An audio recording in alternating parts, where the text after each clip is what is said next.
Put Danny Phantom in the DC universe during the events of Reality Trip. Reality Trip was a two-part episode where Danny, Sam, and Tucker had to run around the US to find the 3 stones of the reality gauntlet.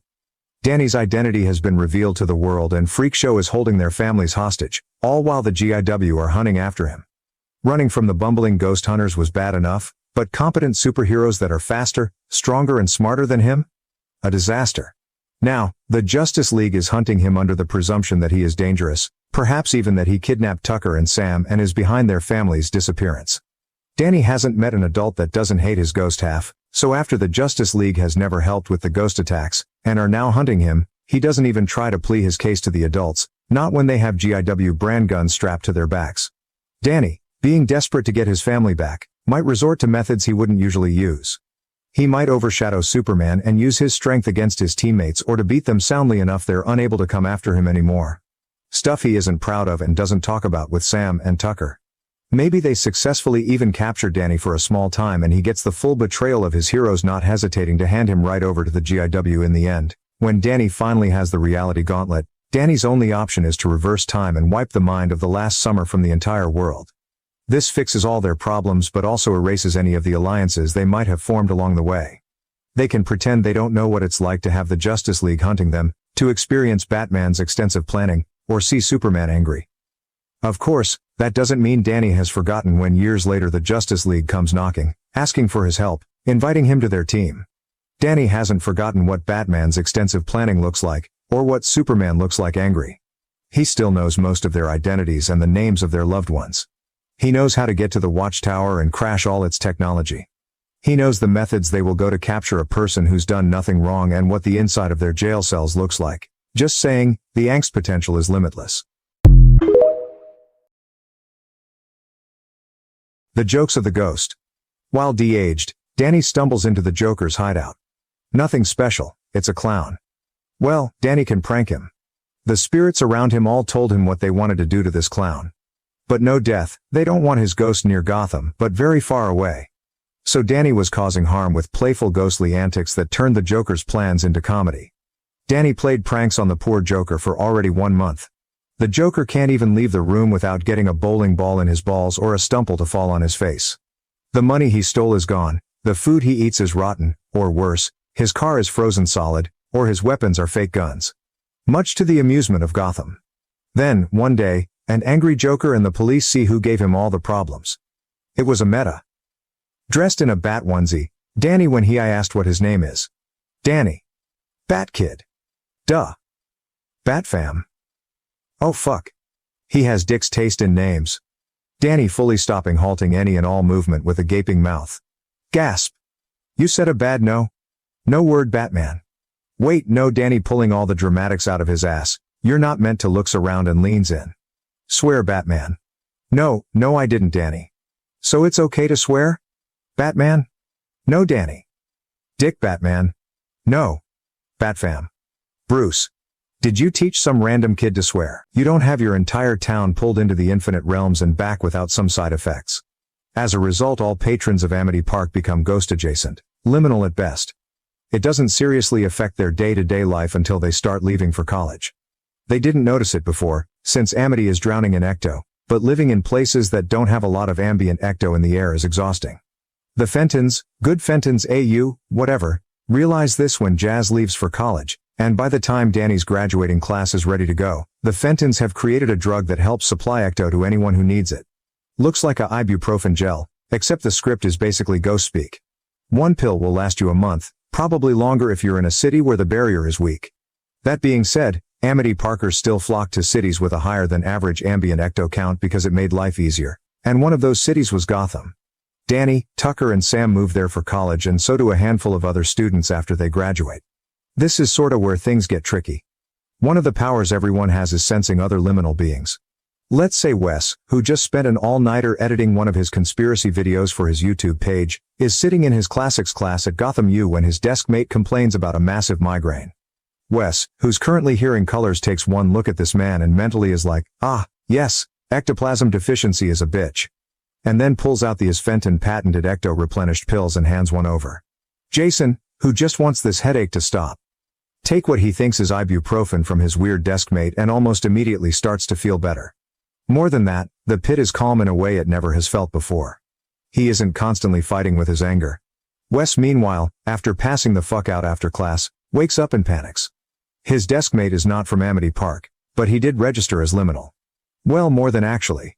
He immediately calls Tucker, who calls Danny, who's been abducted to the ghost zone for kingly duties. But Wes is convinced he probably just poisoned this guy, so Danny rushes over and is there the next day or two. When Danny walks into class with Wes, he takes one look at Jason and laughs. It's really not that common to run into living dead outside of Amity, and Jason is registering as something between a liminal and a halfa. A revenant most likely if he had to guess, but he was still learning these things. After class they low-key abduct Jason and Danny sits him down at a cafe and asks point blank if he'd died before. Long story short, after an in-depth conversation about ecto-entities and their adjacent counterparts, Danny gives Jason a year's worth of the Fenton ecto-replenishers. My parents worked with leading scientists in the zone to make these. They're basically condensed pure ectoplasm. Ecto's usually pretty harmless to normal people, but when it's like this it'll probably cause their emotions to go haywire for a solid month depending on their size and age, so it's best that anyone who's not heavily contaminated not consume these. Just looking at you I can tell whatever gunk you encountered when you died was far from pure ectoplasm, which is causing you to now struggling to absorb ambient ectoplasm in general. A few months on these should help flush out the bad ecto and stabilize you to a point where you only need to take them when you feel really shitty. When questioning Danny about why he knows this, he just laughs and says to talk to Wes about it. Pretty sure he's got some hidden YouTube channel with all the information stored somewhere. So Jason does as, and Wes' eyes light up with a new semi-captive audience to drop all the ghost information on because no one ever listens to his rants anymore. Beatdown buddies. You always read fics where the pit is instantly calmed by Danny's presence, but what if it didn't? Now, you have to understand that Jason was long past attacking strangers in a blind fury. The bats? Sure, all the time. But he was working on that. This particular scrawny, possibly homeless stranger hadn't done anything more than simply exist in Jason's proximity. If it was any other crime alley resident, Jason would be much more likely feel a surge of protectiveness. This guy though, he was different. Locking toxic green eyes to toxic green eyes made the pit in his skin violently react. Before he knew it, he was hitting the guy with everything he had, and the guy was hitting back. The groceries Jason had left his apartment to get spilled all over the ground as the two rolled. Pulled hair, split knuckles, and bruised bodies, the guy's fist hit Jason's jaw for the umpteenth time, cracking his head back and making him look at the gloomy sky. They only used their fists. Jason could feel the familiar ghost of weapons hidden under the other guy's hoodie, but neither pulled their hidden weapons. Despite it all, Jason and the guy shared blood-tinged smiles. Blood boiled under his skin in an exciting trill. He was angry, and it was fantastic. He's pretty sure he just made a new best friend. Someone hit Jason's back with what could distinctly be identified as a broom. He vaguely heard the sound of yelling around him, but Jason's only focus was getting his next hit in. Eventually, they were stopped by a familiar shade of blue and black. Strong arms pulled him off the stranger and pinned his arms down, locking their arms over his chest to prevent Jason from getting free. "You need to calm down." Dickwing's voice lectured in his ear. "You're going to kill him." Surprisingly, Jason settled in Dick's hold. Fight and anger drained out of him in the space of a breath. The fire under his skin didn't keep flaming and building, it just stopped. "Oh, please." The stranger was grinning widely, despite the model of developing bruises and cuts across his face. A burly man who Jason vaguely recognized worked at the store they were standing right in front of was both holding up and holding back the guy. "We were just saying hi." The guy made eye contact with Jason. Blue, no hints of green anywhere. The guy winked. "Danny." Frankly, Jason couldn't quite explain his actions. He felt stupidly chastised by Nightwing's patented older brother stare of disappointment. Apparently, the guy couldn't explain his actions either, as he disappeared the instant no one's eyes were on him. Tim, whom is still banned from caffeine, went into looking into other ways to get caffeine. He went into anonymous source from someone named King Tuck Forever who talked about an energy drink that kept him up for weeks during a critical time of his life, and Tim was at this point of desperate to spend any time of money he got. Later that night, he received 6 very large dark green boxes with a DP logo on it filled with lightning green tall soda cans with the name Ecto Spark. Ingredients tags on the back, made with organic vegan products, do not near meat-related products, guaranteed to keep you caffeine-deprived souls awake and alive enough to enjoy a night afterlife party. Or your money back. Tim at the point didn't read the back as he popped open the top, smelling a strong scent of caffeine, carbonated bubble and a taste of lemon lime mixed with a tang flavor that had his mouth drowning nearly in drool. He took only one experimental sip, before his eyes widened instantly and immediately began chugging the soda can for all the liquid caffeine it had inside. This was 1,000 times better than Death Coffee Cup from his favorite cafe that he was still banned from.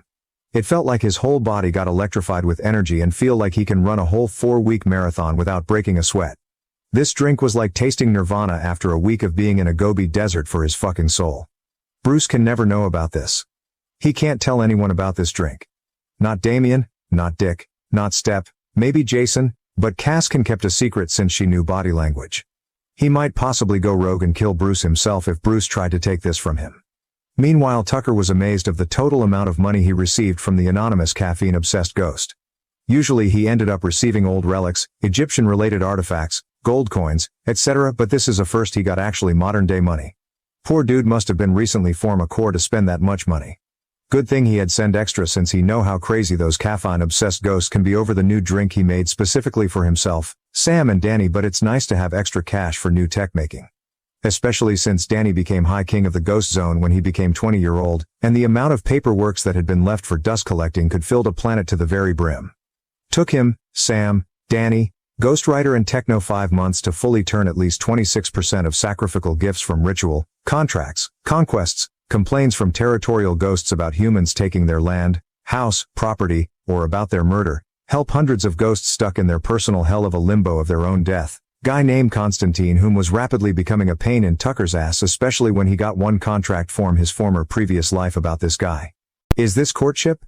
Danny is going to Gotham for his scholarship. Good news. There's another Halfa in the city, and he seems to be a good guy. Bad news. The nearest path to his university is through that Hafta's haunt. He could take the long way around, but the costs would be more than his budget can handle, and he'd like to avoid dealing with a pissed-off Red Hood. Hopefully the offerings will be enough to sate his annoyance, and help maybe. God, that man has the most malnourished core he's ever seen. Meanwhile, Jason is getting incredibly confused over the strange gift baskets that keep appearing on his patrol routes.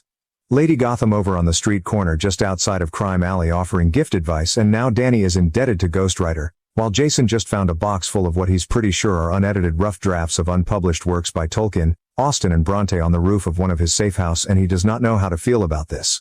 Jason picking flower petals one by one to see if God want him to kiss this mysterious admirer or hunt them down Batman style and question them. On the other hand, Danny is being gaslight, girl boss, gatekeep by Gotham and Clockwork, into a courtship. The last petal rips in half as he pulls it off, so he hunts Danny down and leaves him a gift basket. Danny's just like, critical success, thank you Clockwork. The gift baskets worked and the Red Hood isn't going to hunt me for sport, assuming none of this is poisoned, eh? Spoiler alert, it isn't. Nothing fancy. Some flowers, some chocolate. Nice, standard, I don't know anything about you but I appreciate your politeness type stuff. LOL, a Danny remaining clueless one forever. So of course being touched, Danny decides to be a little more nice with the next one. Something more akin to the initial grand manuscript and flower delivery. So he does as Fentons do and slaps together a quick bazooka and a little how-to paper on the device, with both a laser mode and a goo mode to aim and shoot ecto to stick targets to whatever is behind them, which dries and flakes after an hour. Red Hood loves guns after all. And both modes technically work on humans, though the goo retains effectiveness better across species than the laser does. Red Hood loves the goo gun. He uses it to prank his siblings. Red Hood's siblings do not like the goo gun. Batman takes their complaining to mean they need more practice dodging. Jason decides he needs to identify this unknown and learn enough about them to come up with an equally thoughtful gesture. Danny is very happy with the selection of cheesy movies and home-cooked food he begins receiving. Gift baskets were definitely the way to go. Maybe the local Halfa will even be his friend. It would be nice to have another half-ghost to talk to. Danny's great, but she was never fully human and doesn't understand the experience of becoming something else. Jason and Danny have this whole arc of getting to know each other and growing closer. Jason is enthusiastically courting Danny. Danny is oblivious to the romantic side of things, but somehow still doing okay at it, until they've been properly dating for like a month. Danny has to scramble to reassure Jason that, yes, he does want to be dating him. He just hadn't realized he was. Tucker sends Jason a jokingly commiserating email with a sound clip of teenage Danny saying, "This is Clueless 1 to Goth 1. Why is my codename Clueless 1? Felt bored. Here's some Tim incorrect quotes from yours truly. Tim, groaning in pain on the ground, texting Steph. manifesting my period cramps onto Damien because it'd be so F% funny. 30 minutes later, Damien to Dick. Richard, my stomach hurts. Tim, success. Jason, existing. Tim, suck my underdeveloped dick. Bruce, and so Tim is... Tim, nope. Bruce, why not? Tim, I'm on my period. Bruce, no, you're not. That ended 3 days ago. You left your period tracker open on the Bat computer again. Tim, that is not valid evidence, Bruce. Tim, Bruce. You know what? Stephanie, I'm also on my period. Bruce, inhaling slowly. Jason, I am also on my period. Bruce, you're a biological male, Jason. Jason, how do you know? Bruce, never mind. Tim, ugh, my stomach hurts. Jason, not knowing Tim is trans, maybe you're pregnant. Tim, sweating, because brother did not use the Bat condom. Tim, lying, I'm pregnant. Bruce, no, you're not. Tim, yep, I am. Bruce, no. Tim, what do you mean, no? Bruce, none of my children would ever have sex? Dick, what? Jason, damn well knowing he himself is a sex-repulsed arrow ace. Yes, please, elaborate. Tim, are we all ignoring my announcement? Bruce, my kids would never. Stephanie, I was literally pregnant at 15. There was a Tumblr post on here, and I can't remember who it was from, but I do remember the general gist. It was basically about Bruce going Brucey mode, and therefore making it impossible for people to be or stay mad at him. Just flash those beautiful blue eyes at someone and they're ready to do his bidding. Jason, you were monitoring me? What the fuck, Bruce? I told you. Bruce, zoning out and not in the mood to be yelled at. Jason, and what are you doing? Hey, don't you dare go. Bruce, already in Brucey mode. Why are you yelling at me, Jay? Did I do something wrong? Jason, unable to stay angry. Fuck you, Dad. Dick, stop that, Bruce. Not a single thought behind his eyes, smiling brightly. Stop what, chum? Dick, fuck you. Bruce, smile faltering, eyes getting glassy as tears start to build up. What? What did I do, Dickie? Why are you mad at me? Voice wobbling. Dick, fuck. Hugs. Bruce, mentally cursing himself out. Nothing. Dad, nothing at all. Tim, B, you need to sign this stack of papers for the, investors. Bruce, holding up a steaming cup of Tim's favorite coffee, smiling in that boyish way everyone loves. Timmy, you work so hard. I made this for you, eyes sparkling earnestly. Tim, looking between the coffee and the paperwork Bruce has been putting off for the past week. Bruce, you gotta sign these. The board is on my ass and you aren't helping Bruce, frowning and slowly lowering the cup. Oh, sorry, I thought we could hang out today. Tim, already giving in. Fuck it, let's go watch a movie, Dad. Alfred, Master Bruce, completely ignoring him and posting on Twitter or Instagram while lying on a cot in the Bat cave. Alfred, Master Bruce, please. It is imperative that we clean your scrapes and bruises before you get an infection. Bruce, whining and looking up at Alfred with puppy dog eyes. Alfie, can't it wait? Can't I have a sandwich first? Pretty please. Alfred, flashbacks to baby. Bruce, I suppose. What would you like on your sandwich, my boy? Damien, Bruce, Damien, why do you do this, Baba? Bruce, shrugs. Why not?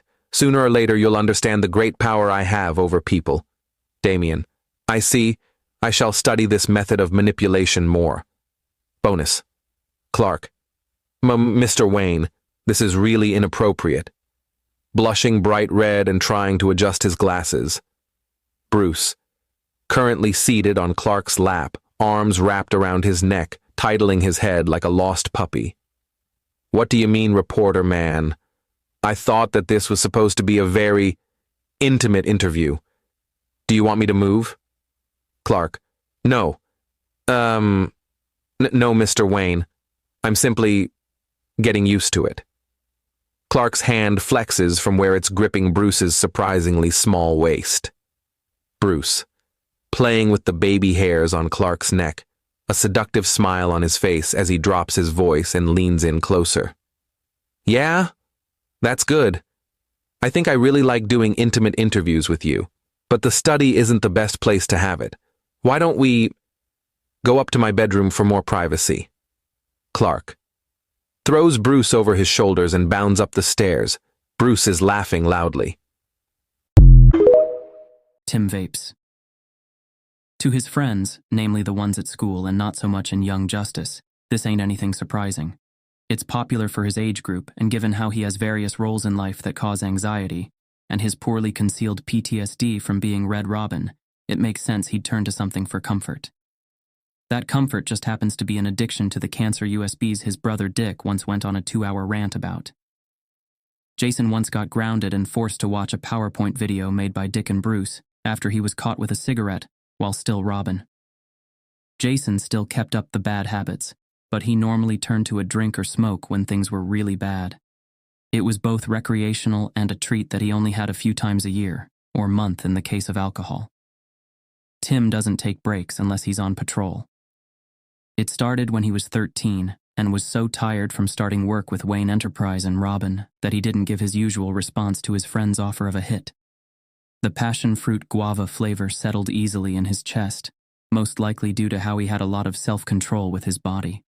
He coughed a storm afterwards, but quickly found himself coming back for a hit or two during school breaks.